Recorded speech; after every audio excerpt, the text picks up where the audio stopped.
one, and we're recording. Oh, hey, what's up, everybody? How would you like to get down with some real thoughts and some real people in today's real world? You know what I'm saying?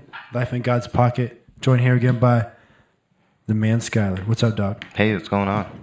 I apologize for spelling your name wrong last time. That's all right. It's happened my whole life. I'm just used to it, Yeah, well, it's a beautiful name, and you're a beautiful man. Well, in today's culture, I can spell it either way if I want to be a man or a woman. So, I've got that option now. So I could just say that I was feeling a little feminine that day, going over all my shit. Going over your shit. Yeah. Well, it's important to have a shit to go over. It gives you a purpose. Yeah. You got a real straight valley to look on down to Purpose Town. Yeah, it was good. It was very cathartic to bring up some of those old stories, like rehash some of those adventures, and definitely the beginning bit where we talked about what was it, a couple of cats taking off a dead lady's pair of panties. That was good. Icebreaker. I really like to fantasize about old women that are dead and they're being mauled in their genitals by cats. That's a big. Don't we a all? big part of my pastime. Big part of my fantasy. Yeah. So moving on from that, what what have you been up to this past month, man? Oh yeah, What's new? I guess I haven't seen you since I went to El Salvador, right? Yeah. Well, It's been a hot minute. I went to El Salvador. That's an interesting thing that I did. I went to El Salvador, and there were some volcanoes. Some volcanoes. Yeah, Well, were they active? There's 23 active volcanoes in El Salvador. Oh, fun fact alert. Yeah, that's true. And it's a very small country. And the gringo tax happens immediately. Oh, I'm sure it does. Yeah, just because, I wasn't born in their country, I had to pay $10 cash. They would only accept cash at the customs. Now, apparently that's like a real charge, because I wasn't born there. But, that's all it took to get into the country. It was $10. I showed up. What's the strength of the dollar in El Salvador? Well, they use the American dollar everywhere. Oh, do they? Yeah, there's no currency exchange. They use the dollar. Oh, well, that's good to know, I guess. Yeah, it's an interesting place. Did some hiking, did some surfing, hung out with some surfer punks. Did you meet some El Salvadorian women? Did Oh, they teach you the local dance? They taught me a little bit about the the horizontal mambo. Oh, the classics. No, Sure. unfortunately, I did not take advantage sexually of any El Salvadorian women. Yeah. I did get to hang out with a friend and his wonderful family, though. They're That's always a wonderful good time. people. Yeah. We had a good- Family's pretty big down there. So We had a that's good, wholesome family time. Yeah. So how long were you there for? 5 whole days. 5 days. Well, that's a vacay, right? I mean, that's nowadays all you get's about a week. Yeah, that's all I needed. It was the perfect amount of time to be in El Salvador. It's kind of crazy. This driving around down there, people just running across the highway, willy and or nilly like. Was it like playing Frogger? That was good. It was subtle. Excuse me. Subtle. Oh, it was, and there's people selling these things called pupusas on the side of the road everywhere. And they're delicious. They got some like pickled carrots and cabbage and some salsa you put on it. A pupusa, yeah, those are always fun to eat. Little flapjacks with some meat in them or flowers. They're like, oh, I bet you won't like this kind. I'm like, I bet you I'll eat anything you put in front of me. Yeah, I had a couple years of submarine food. Your taste buds are already dead. Just let's go. And you got some hot sauce and some salsa. Yeah, pupusas from all over the world. Just Yeah. Hey, pupusa, I'm used to that spice in my mouth. It's a good jingle. I should write jingles. How about this one? Jingle bells. I want to fuck you with a rake. Well, that might go over with, strangely enough, I would say white ladies, right? Because they're into gardening and Christmas. You just might need to church it up a little bit. As long as I have money, a white woman will give me whatever I want. I don't have any money yet. That's why we're podcasting for free mattresses. Yeah, that's an interesting life view right there. As long as, what is that like? So that's some Scarface. Once you get the money, You get the mattress. That wasn't a Scarface impression. That's what I'm gonna say whenever that happens. yeah. Brought to you by Purple Mattress, the best night's rest you'll ever have. Hey, have you ever been like, man, I wish I had something to lay down and go to sleep on? I do almost every night. That's my number one wish.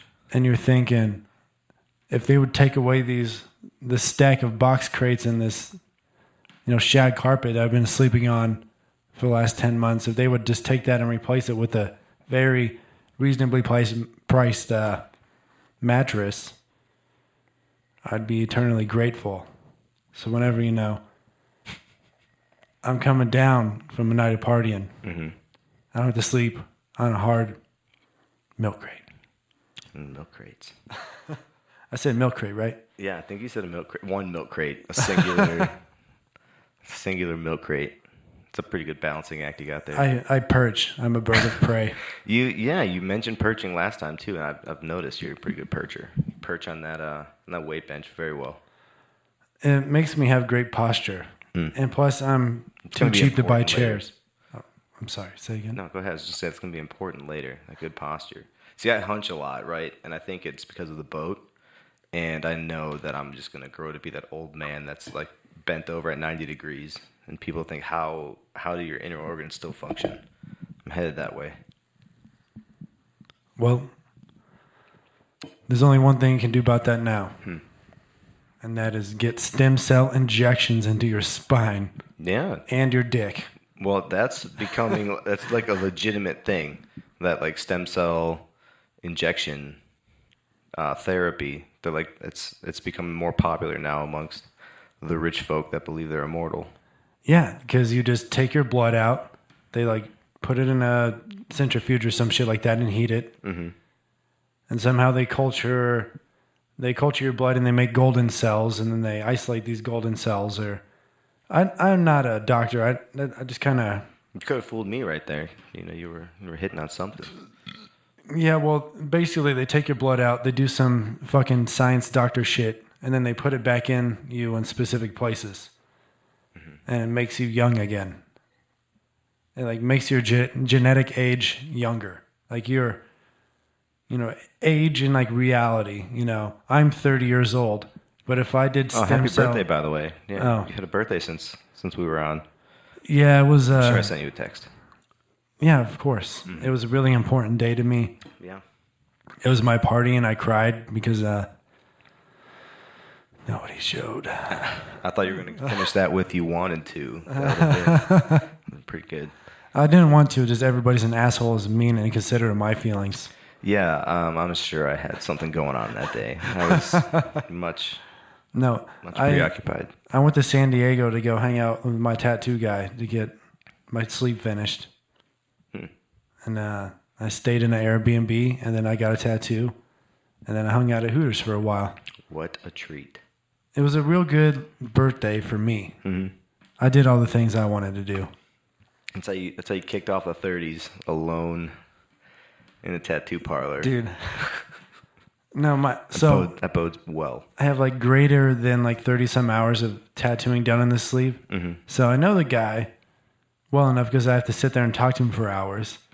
And he's a good guy. Yeah, no, I can feel you. Good artist. He's a good guy. I kind of got into that whole like tattooer relationship late. Like I've had 4 different artists do 4 different pieces, and I always thought it was because it was like wherever I was local, find the best artist and be like, hey, kind of get into like a short-term relationship, have them do a good piece, and then move, right? Like hit and quit it. Yeah. Well, I also have like, I got this half sleeve going on, and I've got 13 hours put into that. But that was when I was in South Carolina with this guy named Lucky. And it was super cool because I had a couple sessions with him. We were bullshitting. We got along real well. I liked what he did. And then I, moved to Guam. Never even thought about it. But now I want to get this sleeve finished. And I'm like, who better than the guy who has the same style that did the first half? He moved to Florida. No idea where he is. Kind of a bummer. Yeah, sometimes not all tattoo guys, but sometimes tattoo guys like to just go on like drug benders or shit like that, and then you're like, oh, they keep canceling their appointment. Yeah. And then I'm stuck with this half-done tattoo for a couple years because I go to sea. Be the guy that's walking around with an outline for a year. Like, yeah, it's in the works. Yep. That seemed to be an issue in Guam at a couple shops. I heard that was an issue. Mm-hmm. Like, oh, I've had this half-finished sleeve for a couple years because so-and-so did so-and-so. Mm-hmm. The whole time I was out there, I didn't even think about getting a tattoo. It was like after I moved back, I was like, oh, maybe I could have done some sort of like local Asian style, like Pacific Islander tattoo. That would be kind of cool because I spent 3 years. You know, it's like it's a hot minute. I had no artwork to represent what that meant. I think the next piece I'm gonna get is like this owl over here, and that kind of is like the like wisdom aspect of growing up. And I think that's like the next phase that I'm in, you know? Maybe not. Maybe that's stupid. It's probably why I haven't gotten it. I've just been convincing myself that it's good, but then I'm going to get it and be like, I don't know. An owl would be a sweet tattoo. Yeah. Well, I have a line on the other side, so it's like... Even if you're not wise now, if you get a tattoo of an owl to represent wisdom, it will remind you every time you look at it that you're striving to be more wise.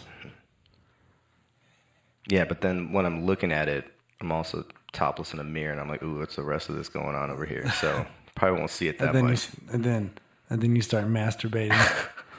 Like, oh, look at this hot tattoo on my tits. Jill. I think if I was that self-centered, I would have already like moved to Hollywood and tried to do something. Like, that's not normal. Yeah, it's not.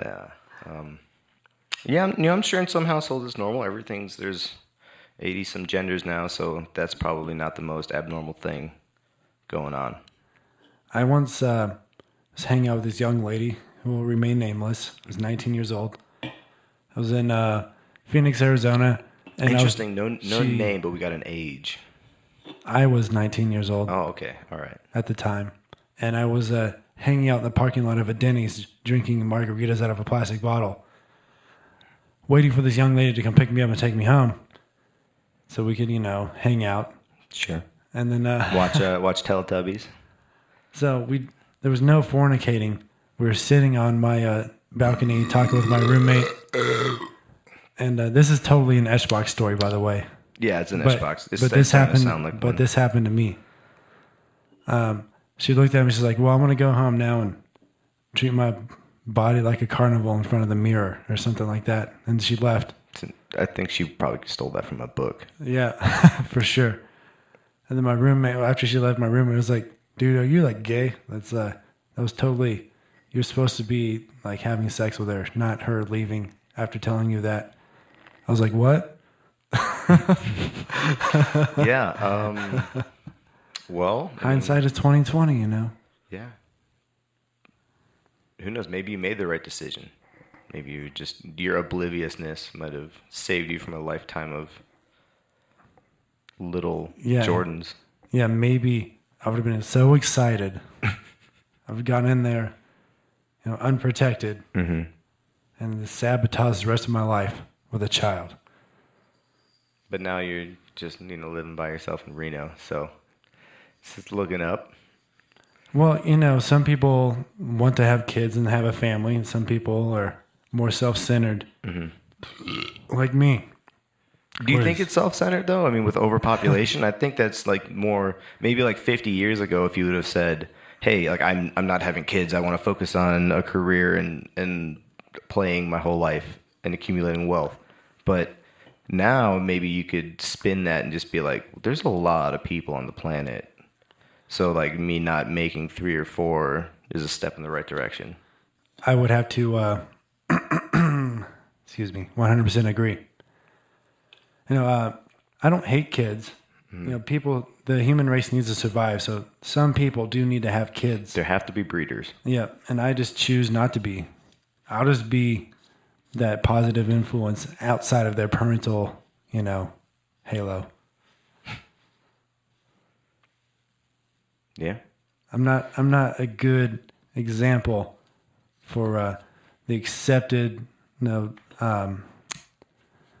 morality of the society I'm from, like Midwest. Yeah, definitely big on families there. A lot of Catholics and a lot of Yeah. heavy breeders. It's like, oh, hey, every time I go home, like, or I talk to my mom, oh, where's your girlfriend? Do you have a girlfriend? Yeah. Look, it was only a few years ago. My mom was even like, "Oh, I don't want to be a grandma yet." I was maybe like early 20s, and that makes sense because Yeah. I wasn't ready to have kids. And now every like once a year, she's like, "Oh, so like, a grandbaby or two would be nice." Trying to dude. catch one of those.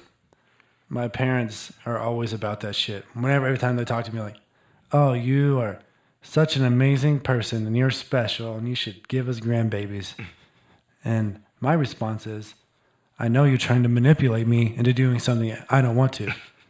You know how miserable I made you when I was a child. They want payback. They want me to make shittier me's that are just babies. I could see your kids becoming like little punk rockers and just like SLC punk style. Like that's how they would live their life. Because I'm sure once you have kids, you would flip a 180, and your kids would grow up like you are now, right? Because you'd become respectful, like trying to be a dad, and the rebellious would just be in you now. And then you'd be like, oh, those are my boys out there graffitiing the Statue of Liberty. They would never do something that disrespectful. Maybe they'd pee on it. Sure. Yeah, that's much better. Yeah. You can I probably shouldn't go back to the state of New York. Mm-hmm. Those reasons are going to remain undisclosed. But, Probably smart. fuck that place. Just going to stay out west. Hang, out in the Wild West and just... This is where people are civilized. The laws are more civilized here versus old America. The Midwest and East Coast where all the really conservative religious people live and still dictate what is acceptable publicly. And it's boring. It's really fucking boring. Yeah, I think if you look at how fast America's changed, and it's like an exponential growth curve, that it's like faster than those typical communities can stay updated. Because just think within the last 10 years, we've gone from, oh my God, I can't even think of a good thing right now, but like early Barack Obama to like through his presidency into this crazy Donald Trump era. And now there's, just like this year alone, kids were eating Tide Pods in January. And we think that's so long ago. Like that was in 2018, and I was trying to repress that part of my fucking culture. Thank you. yeah. And we're almost into 2019. And I think that this rate of change is only going to keep increasing just due to computing power and interconnectivity of the human race, that these colonial style East Coast towns are not going to become as important as like the West Coast. I think just because of California, just because of California being like so progressive, and even when like the Democratic left is a little bit crazy, like 80 some genders, just trying to like identify everybody's thoughts and persuasions as calling it a gender, which used to just mean male, female. Like anatomy didn't mean what you felt. Like just these crazy ideas that some of them are going to stick because they make sense. Some of them are just going to become fads. That it seems like that's where the future is headed. I don't know. What do you think? I think that That's good. excuse me. It's good talk. I got a lot of stuff in my throat. It's that time of the year. Mm-hmm. But I think I'm not going to let somebody hold me hostage in the language I'm allowed to use. I'll be respectful. I definitely know what words I'm not allowed to say in public. But sometimes they do slip out. there were a few good ones we're starting to get at that age where there were a few good words from our childhood that are now not acceptable, and you're like, well, that's a waste. Yeah. You know, like when you're a kid, you don't think about that. You're like, oh my god, that's so offensive. Like I totally get it, and you adapt. You're like, yep, can't say that. But you're like, hey, like when I was a kid, I'd say this meant nothing what it means now. So you're like, oh well, I guess my vocabulary has to change too. Yeah, like the word faggot. Yeah, that's one. That's definitely one of them for sure. That word. That was a good one. I don't think they should take that word away. I mean, let's look at the origin. Isn't it a bundle of sticks? Okay, well, you can't look at language changes, right? It's meant to convey your inner thoughts and ideas clearly, right? So like it adapts as time adapts. Like, well, insert any of like the new sayings here, but like we don't use the saying, "Well, you're shitting in tall cotton now, ain't you?" yeah, like that's the duck's balls. Like that was a 1920s like or bee's knees. You know, like that's even well, I think that was 60s when that was big. Like things have changed. Like you'd say that and be like, "Oh, look at that old fogey." Like that's just not the language people use anymore. That's some hokey language, sir, Yeah, like and I would appreciate. Very commonly on the internet now, do you see people purposely misspelling words phonetically to like write a short like one-liner, and you're like, okay, if I read this as if like my eyes were closed, I could get it, but like just reading it on paper like makes my brain hurt because that's not the way that we did it when we were kids. But times change, you gotta adapt. So I'm like, I used to think like, oh well, that's stupid. Now I'm like, okay, well that's been accepted, commonplace. So that's just the way things are.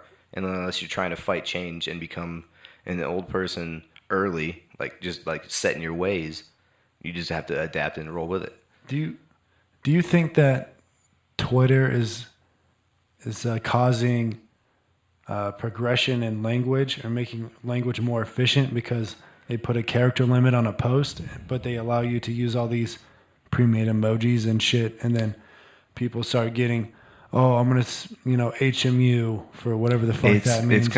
It's helping merge the making language more efficient. Yeah, it's most definitely making language more efficient because you have Arabic characters mixed with hieroglyphics. That's what emojis are modern day hieroglyphics. They don't convey just a word. They convey the idea of the time, or they convey a whole sentence with just one little thing, like the eggplant. Everyone knows what the eggplant is, right? It's like they all have meanings, and it's definitely making language more efficient because it's expanding from just a 26 letter, 10 digit language that most people speak, regardless of like what language it is. Most of them have that Arabic language system that now you're adding to it, and people are just flawlessly adapting, which is amazing. Humans are very good at stuff. And there's lots of ingenuity. Yeah, and think back, maybe like it was even as late as like 2011. Twitter wasn't a big social media aspect worldwide, but I remember it being big with politicians because they were the good speech makers, and they were able to first kind of like be able to compact their entire idea into 144 characters. Line. Yep, and they were excellent at it. And then finally, like it was recently that people picked up on it, where they say, "Hey, if I can pack a powerful punch really short, people appreciate that because you can pick up on it quicker." And I think I've been getting on Twitter recently just because like jokes that I think of, I want to like have them out there in case somebody else like big says them. I'm like, hey, like if I still say this joke, I'm not stealing it. I have proof that I thought of this early. I don't use it to like convey like real ideas, but definitely just to have like an online documentation of my thoughts. Yeah, this is like a log, just a log of your good thoughts. Yeah, it is a very compact blog. So I think it's really interesting the ways we have to record ourselves now. Imagine when they invented like the Amber Roll or whatever the first shit they recorded on.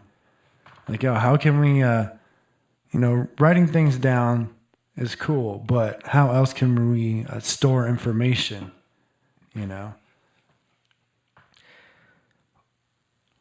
Yeah, it definitely. Well, yeah, sure. It's the next. Well, the internet itself, the World Wide Web, and having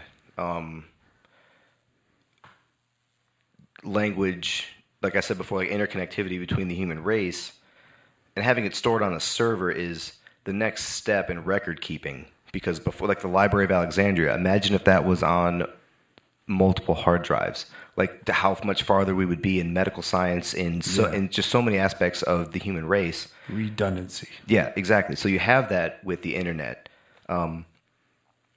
and I think that this is, it's like every big step forward in human evolution has been this like double-edged sword that you can definitely ruin yourself as well as make yourself with it.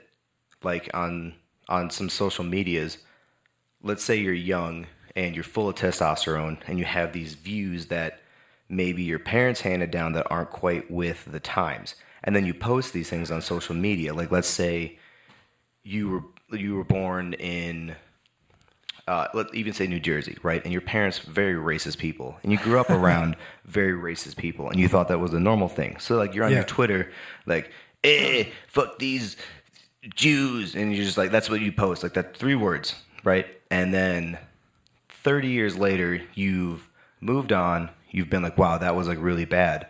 I'm not that same person. I don't even believe that. But like, let's say you try to do something where you were going to be in the public eye, somebody can just scroll back through your feed and be like, hey, you said fuck these Jews, right? Like you said that, and you can't say you didn't because you did, right? Yeah. But you don't, that's not you. Even if you delete the post, like, it's saved. It's there. Somebody screenshotted it.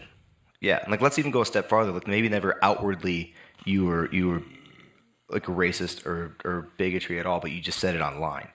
But you acted as if like, okay, I know that's wrong in the public opinion, but that's just my inner views. Just joking around. Yeah, even then. Yeah, let's say you're even joking around. But now, like, let's say you make a joke, like now, that's just a real dirty joke. And 30 years from now, like the word pussy, if you said that, it would be fucking taboo. Like you would be crucified. And like, let's say throughout your career, like, you've had like 20 really good pussy jokes. Really good. And you put them on social media and they're banging, right? Yeah. But now you can't say it, and everyone's like, look, he said this word a lot. Then what do you do? Like you're at the mercy of the public opinion of the day. So like it's good, but also there can be drawbacks. Yeah, like what do you do when you're met with that type of adversity? Do you clam up? I don't think you can. I think the best way is almost like the way that I just described it, where you say, hey, like at the time, this was accepted and I was trying to make a joke. Or like even if you weren't trying to make a joke, but like this was my view, and then it's shifted since then. Like I don't believe this. I apologize for offending you guys now.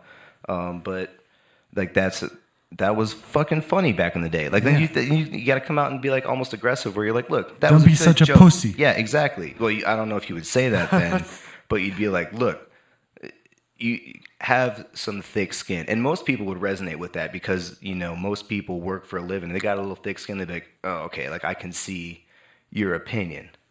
Some, you've got your fruitcakes out there that wouldn't get on board with whatever it is. Some folks just like to really dig their heels in the old sand. Yeah.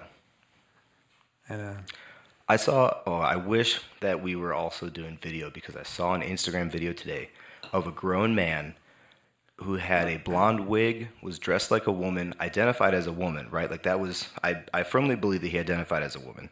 But he was in a convenience store, and he approached the counter, asked for something. The convenience store clerk saw, as everyone did watching this video, that it was a man, and said, sir, respectfully.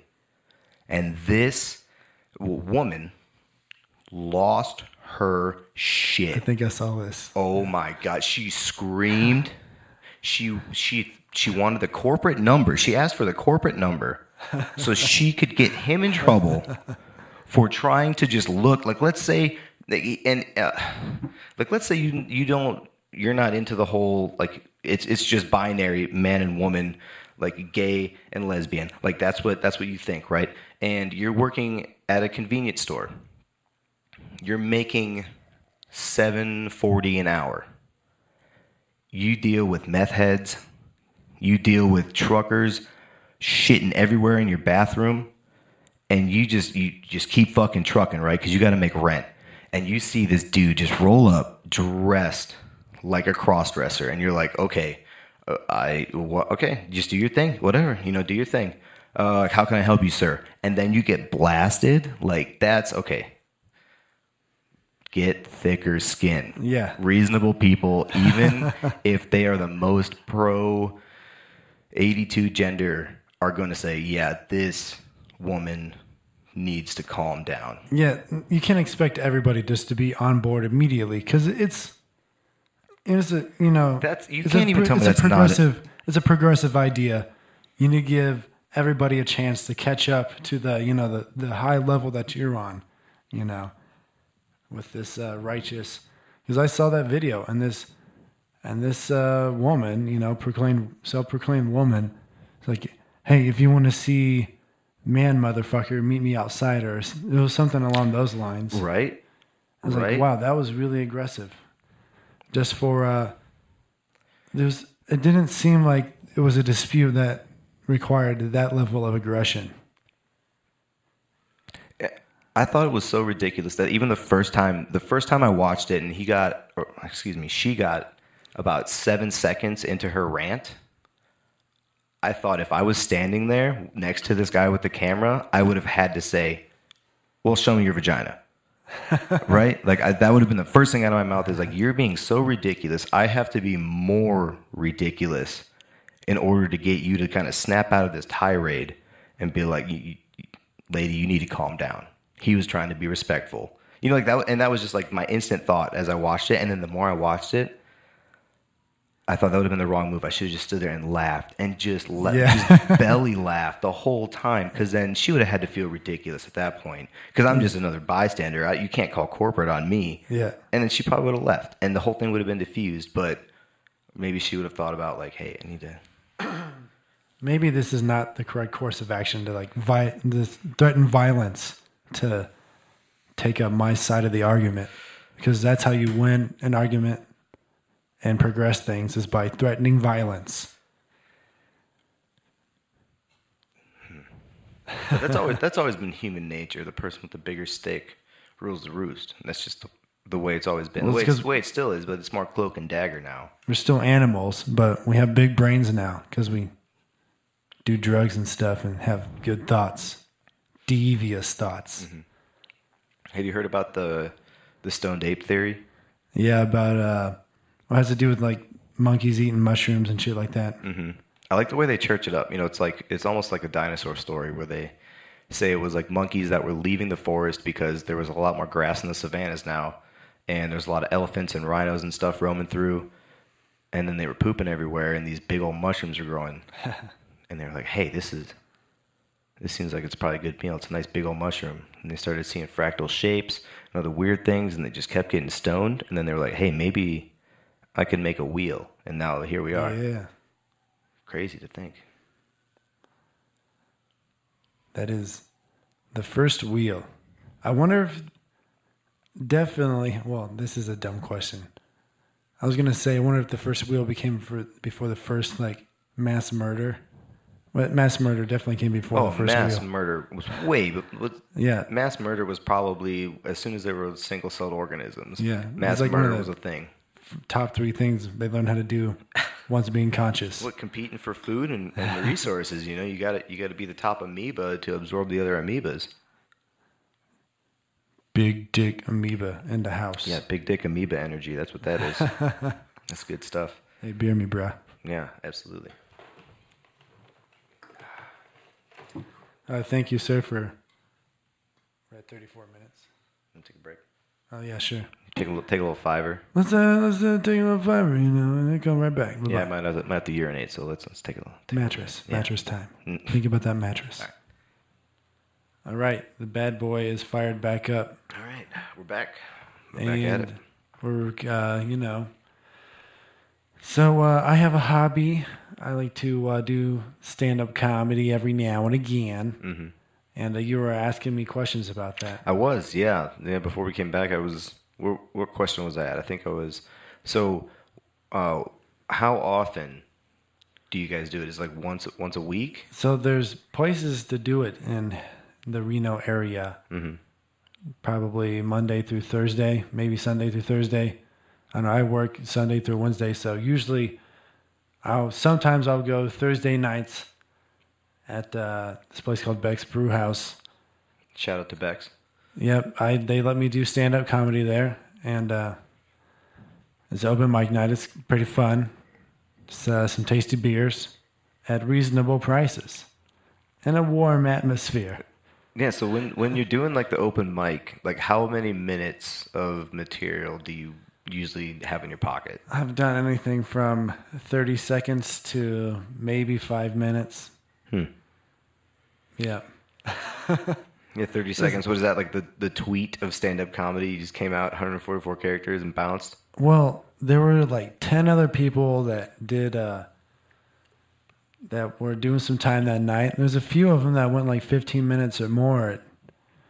And you know, I was the last person to go, not because I'm the best or anything. Just I happened to get there the latest. And my name was last on the list. So you got a sign-up sheet. Yep, there sure was. You know, it's an open mic night at some bar called Beck's Brew House. But anyways, by the time I got up there, I was like, well, I'm just going to rant about how American consumerism is ruining like Southeast Asia and it's all polluted and something about fishes and shit. And then I basically said, fuck all you people. And I was like, I'm done. Yeah? That's good. It's a strong ending. Memorable. I was just over it, you know. It wasn't a paid gig or anything. Mm-hmm. I didn't want to disrespect anybody, but I felt like there had been an adequate amount of comedy that night. You know, I'm still not a professional. I'm working on it.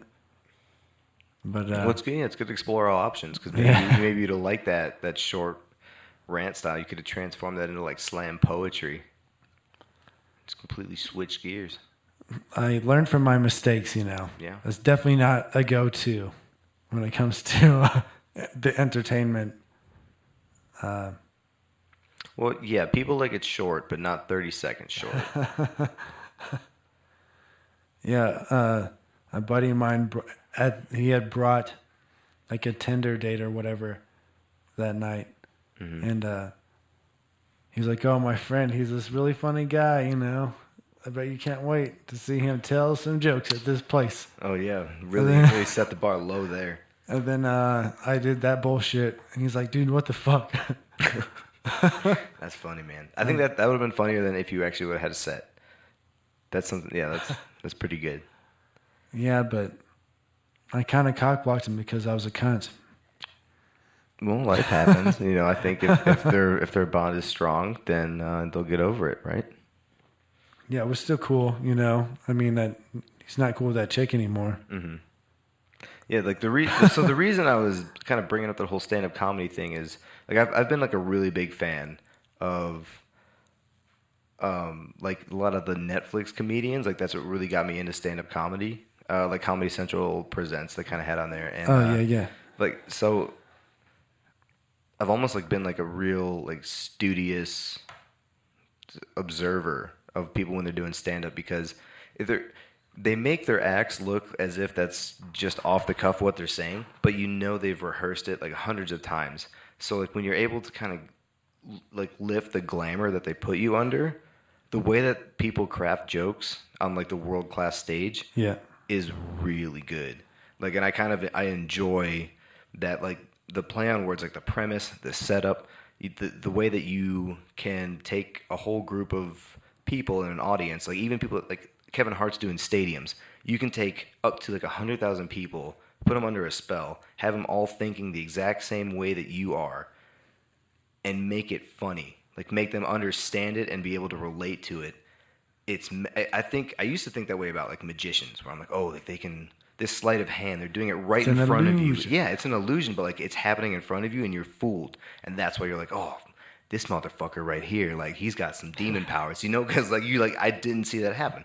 But now I switched over to stand up comedy because that's definitely an art form. Like when you watch somebody like Bill Burr just lose it, but like that's what he thinks, but also he's done that so many times that Yeah. he's perfected that act, and it's really fun to watch.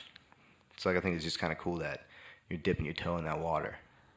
Well, it's definitely like stand-up comedy gave me a lot of my thoughts on things when I was a young teenager, because I grew up in rural Kansas. I was at the dawn of the internet being ubiquitous to normal folks, and stand-up comedy was just a way that, like, I was introduced first to like George Carlin and Bill Hicks and Eddie Murphy Oh, of and shit course, like that. I like, they had remastered DVDs and shit. That's how I saw most of it. Because they were in like bins at Walmart, Yeah, like it's definitely been said. Like George Carlin's, I've dealt back. Like his 7 words you can't say on TV bit. Oh, yeah. You could pull almost any bit out of Eddie Murphy Raw. Who else did you mention there? It was like Like Bill Hicks. Bill Hicks, like Or Sam Kinison. Sam Kinison with his cigarette in hand and his just losing it. Like I think he must have been like Bill Burr must have been influenced by him because Sam Kinison was one of the original for sure. great comedians. Like these guys paved the way for who is on now, but the material, like being able to keep it relevant, that's what makes it an art form. Is like even George Carlin at 80 was throwing out jokes that like everybody got. Like you didn't even have to think twice. You're like, this man, he should be our president. Just the way that he crafted that act. You're like, his thoughts are so perfect. The way that he had you strung along. Yeah, his books were like Mesmerizing. verbatim of his act. Like he wrote out everything. Mm-hmm. And that's pretty amazing. And this is me as like a comedian hobbyist. I'm too afraid to like jump in full force because I like having an income. Yeah. But Definitely, yeah. If you pursue it as a career, you're taking a I just try to write risk. down. I just try to write down what I think are jokes, and then try them out at open mic nights, and then remember what people laugh at, and then what people definitely don't laugh at. But sometimes I laugh at things that I say that people don't laugh at. Well, it's good to keep yourself So- entertained. Laughter is the best medicine. That's for sure.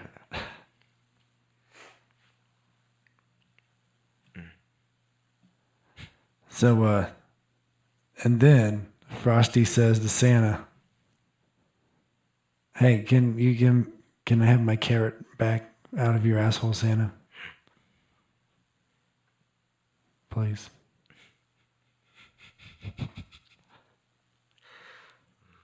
That was a little bit of a holiday humor there for you, everybody. Yeah, that got me down deep. As deep as that carrot. Now we got to make this PG-13 because you can't have 7-year-olds. They get the whole like pussy's not a good word in 30 years, but a carrot in Santa's ass and you're crossing lines. Well, it's just good to have a very vivid imagination. Somebody throws a concept at you, you got to be able to imagine it from every angle to be able to see things from their shoes. That almost made sense. Pretty good. It's like Deepak Chopra. What I'm saying is visualize and achieve. Visualize and Or- attack. I'm on board. Does the attack thing? Does a lion consider like, oh, there's a nice tasty gazelle over there, I'm just gonna eat it. I'm gonna eat it real good. Yeah. No, it just is like, hey, I'm a big cat, and there's an old tasty running hamburger over there. Well, so I think that if an action is performed, or someone said this in a podcast I listened to, and most of the guys are pretty accredited, that if an action is performed 10,000 times, it becomes encoded in your DNA. So with cats being cats for as long as they have been, I think their instincts are really attuned to if they see a gazelle, just to be like, oh, that's where either my next meal is, or I have to like play around and kill that thing. Like that's just what they're designed to do is kill. Or snap its goddamn neck. Yeah. And the greatest part about cats.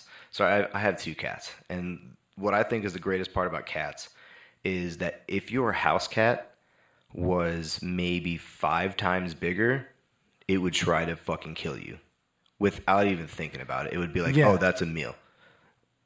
You would never turn your back on it, ever. Like if Snookums woke up instead of being 12 pounds, oh, I should have said 10, much easier math. If he was 10 pounds and then woke up and was 50 and you were maybe like what, like $1.20, he'd be like, it's on. Like this is dinner. Without hesitation. Without even thinking about it. Like he'd look down at that like plastic mouse you had and be like, what kind of bullshit? Like you're the mouse now. Yeah.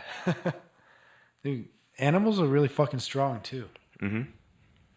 Yeah, like even the 10-pound cat, like if it's really backed into a corner and it's got claws, it'll fuck you up if you're trying to get it. I'll wring its fucking neck. Yeah, but you take some battle wounds. Nothing that wouldn't heal. Yeah, but you're also Its life wouldn't come back. That's for goddamn sure. 20 times bigger than it is. You're goddamn right I am. Yeah. I'm a man and I'm the dominant animal in the house cat realm. And that's the attitude you have to have with those things. You know, they can smell the fear. Oh yeah, they're definitely assholes. But they're only. I think it's only because they look at you and they would like to kill you, but they can't. And you just pick them up and you cuddle them all the time. Some cats are like, I want your eyeballs. And other cats are like dogs. They're almost like they're super domesticated. So like they're on their way. Some cats are pretty chill. They would eat you if they could. No ands, ifs, or assholes. Mm-hmm. Sure. That's just interesting. Yeah. I don't care who you are. That's interesting. You know, when was the last time that you let your cat, you know, kill something in front of you? You train it to kill? I train all my pets to kill. I don't think either of my cats would do very well in the wild. I think they'd be curious and too friendly and get eaten themselves. They're very pampered cats. You got to train them to kill. Yeah.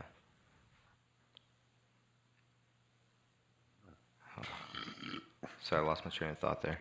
Well, that was a nice conversation. Yeah. Big cats to little cats. Big cats, little cats, eating dead people. We're covering all the bases once again. Yeah, went over a lot of good points today. We did. Everything was very topical, pertinent. Sure. It's good stuff. It was good stuff. All right. Well, thanks, buddy, for coming over. It was a Yeah, great time. absolutely, man. We'll have to do this again sometime. We sure will. All right. Bye-bye.